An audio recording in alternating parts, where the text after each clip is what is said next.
नमस्कार, मैं हूं आपके साथ हेमंत कुमार और आज हम बात करने वाले हैं दरअसल अमेरिका ईरान के बीच हो क्या रहा है। क्योंकि कभी बातचीत होती है, शुरुआत की बात कही जाती है, कभी बातचीत रोकने की बात कही जाती है और इसके बीच बीच में बार बार धमकियां भी आती हैं। इस बार क्या हुआ है वो जानने के लिए इस वीडियो को आप पूरा देखिए, क्योंकि इस बार जो अपडेट आई है वो ये आई है कि भाई साहब ईरान ने कह दिया कि उसके जो फंसे हुए पैसे हैं वो लेने के लिए ईरान जा रहा है दोहा। लेकिन उधर अमेरिका से कह दिया कि कोई बातचीत नहीं होगी। लेकिन अब कतर और पाकिस्तान के ज़रिए अमेरिका में बातचीत के लिए कौन आगे आया है वो बता रहे हैं।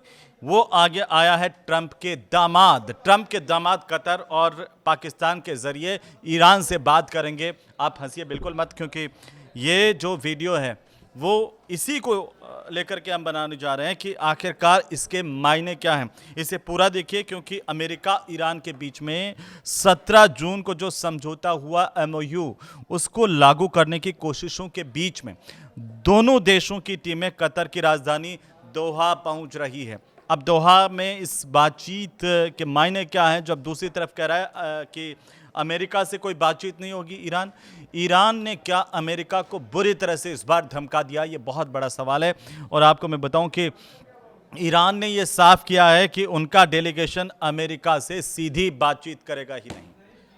अब लीजिए, अगर सीधी बातचीत नहीं होगी तो बातचीत का रास्ता अब कुछ अलग होने वाला है। वो अलग क्या होने वाला है वो उस पर हम बात करने वाले हैं, क्योंकि ईरान के विदेश मंत्रालय के जो प्रवक्ता हैं इस्माइल बघई, उन्होंने कहा कि उनका जो मकसद है वो है कि अभी विदेशों में फंसी फ्रीज्ड फंड जो है उसको जारी करवाना, और जब तक इस दिशा में कोई काम नहीं होगा तब तक शांति समझौते पर बातचीत आगे नहीं बढ़ सकती है। अमेरिका तो कह रहा था कि पहले जो है वो परमाणु वाले मुद्दे पर बात करेंगे।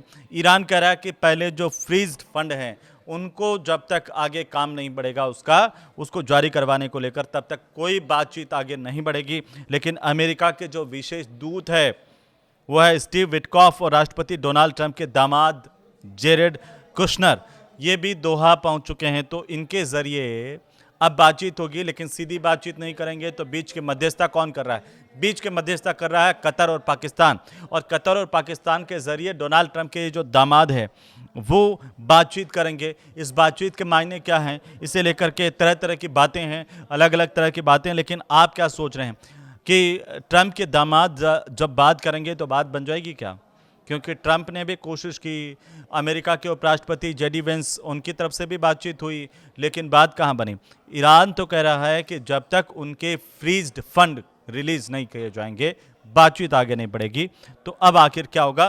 क्योंकि जब ये जेरेड कुशनर भी दोहा पहुंच गए हैं जो ट्रंप के दामाद हैं, और इसी बीच अमेरिका के और ईरान के जो दोनों के प्रतिनिधिमंडल हैं वो आमने सामने नहीं बैठने वाले हैं, बल्कि दोनों पक्षों के बीच जो बातचीत होगी मध्यस्थों के जरिए होगी। पहले कतर और पाकिस्तान के जो प्रतिनिधि हैं वो जाकर के अमेरिका का हुक्म लेंगे, उसके बाद वो जाकर के बताएंगे ईरान को। इस तरह से एक बातचीत का माहौल तैयार किया गया है। लेकिन अच्छी बात है कि सीधे तौर पर अभी कोई हमला नहीं हुआ है। अभी पिछले 2 दिनों में हम देखें, पिछले 24 घंटे में हम देखें तो 17 जून को आपने देखा कि अमेरिका ईरान के बीच एक अंतरिम समझौता हुआ था, और इसके तहत ईरान अपने एनरिच्ड यूरेनियम, जिसका जिक्र हम हर बार अपनी वीडियो में करते हैं, तो ये जो एनरिच्ड यूरेनियम है इसके स्टॉक को कम करेगा, ये MOU में था। लेकिन क्या ईरान ने किया? नहीं। बदले में अमेरिका जो है वो ईरानी तेल निर्यात पर कुछ प्रतिबंधों में राहत देगा, यह भी अमेरिका ने वादा किया था। हॉर्मुज में जो जहाज हैं उनकी आवाजाही सामान्य करने की कोशिश की जाएगी। लेकिन क्या हुआ? इस मामले में ज़रूर काम हुआ है, और दोनों देशों के अंतरिम समझौते के लिए 60 दिन का जो समय है वो लगेगा। 60 दिन तक दोनों देश बातचीत करेंगे, उसके बाद कोई नतीजा निकलेगा। लेकिन अब बात यहाँ तक आ गई है कि आमने सामने नहीं होंगे, मध्यस्थों के जरिए बातचीत होगी।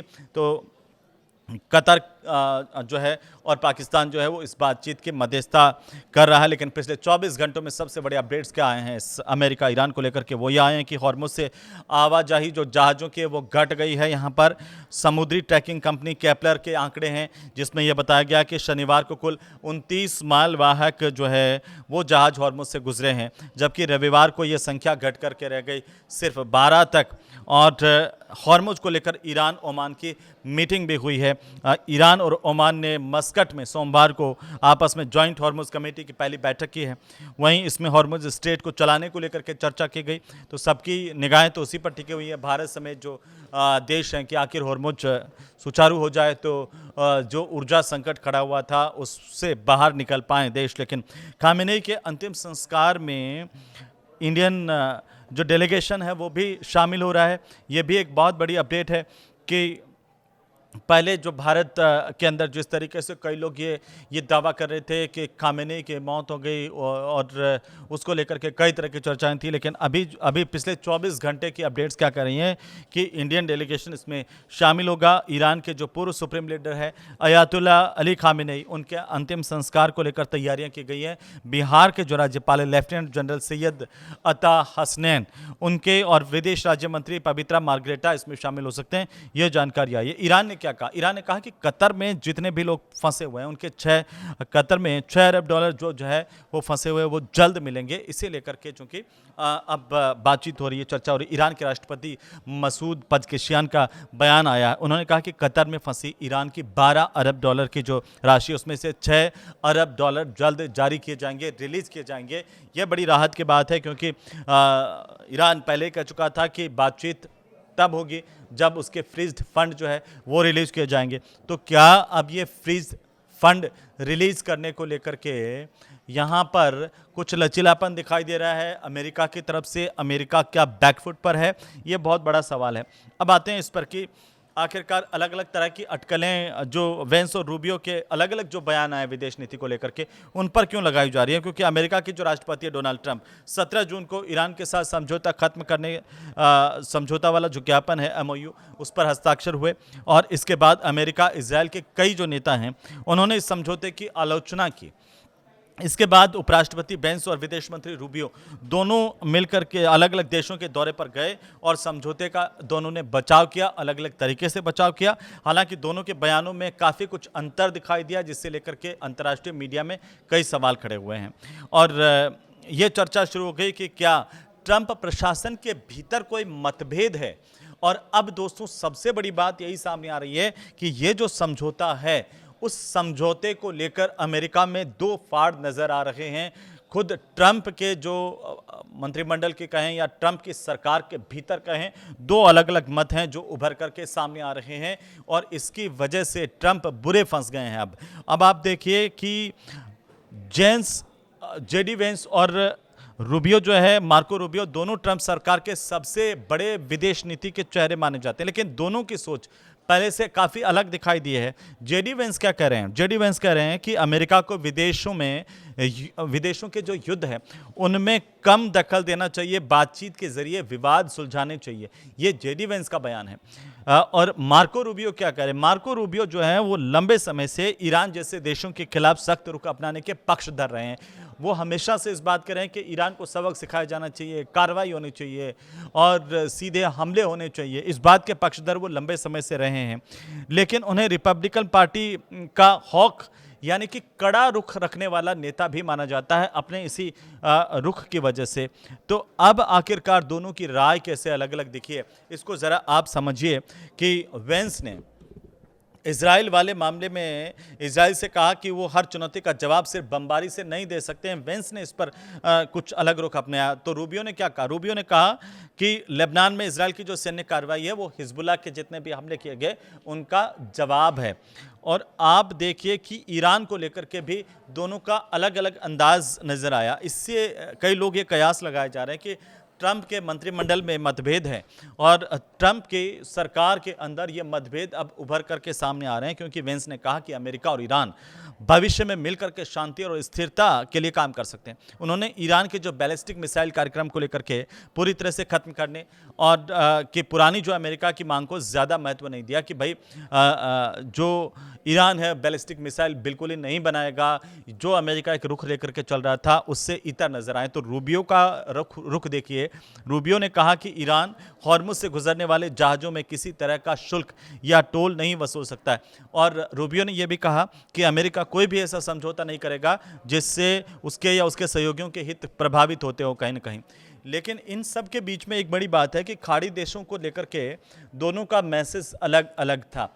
ये सिर्फ इजराइल ईरान पर ही मतभेद नहीं है, ये खाड़ी देशों को लेकर, क्योंकि वेंस ने ये कहा कि भविष्य में खाड़ी के जो अरब देश हैं वो ईरान के पुनर्निर्माण में आर्थिक मदद कर सकते हैं।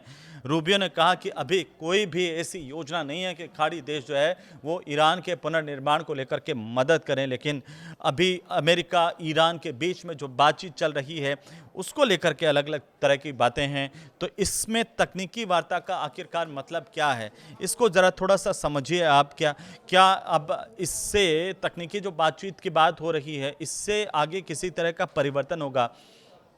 दोनों देशों के रवैये को लेकर के आपस में एक दूसरे के प्रति जिस तरह का रवैया देखने को मिला उसको लेकर के कोई परिवर्तन होगा, ये बहुत अहम है। क्योंकि अमेरिका और ईरान के डेलीगेशन मंगलवार को कतर की राजधानी दोहा पहुंचे हैं और दोनों देशों के बीच में हाल ही में जो समझौता हुआ, एमओयू हुआ, उसको लागू करने को लेकर के उसके जो तकनीकी स्तर है उनको लेकर के बातचीत इस पूरे मामले में शुरू हो रही है। लेकिन इस बार ये बातचीत सीधी नहीं है, ये भी आप नोट करके रखिए, क्योंकि ये बातचीत इस महीने स्विट्जरलैंड में हुई थी और उच्च स्तरीय बैठक जिस तरीके की हुई उससे इससे बिल्कुल अलग है।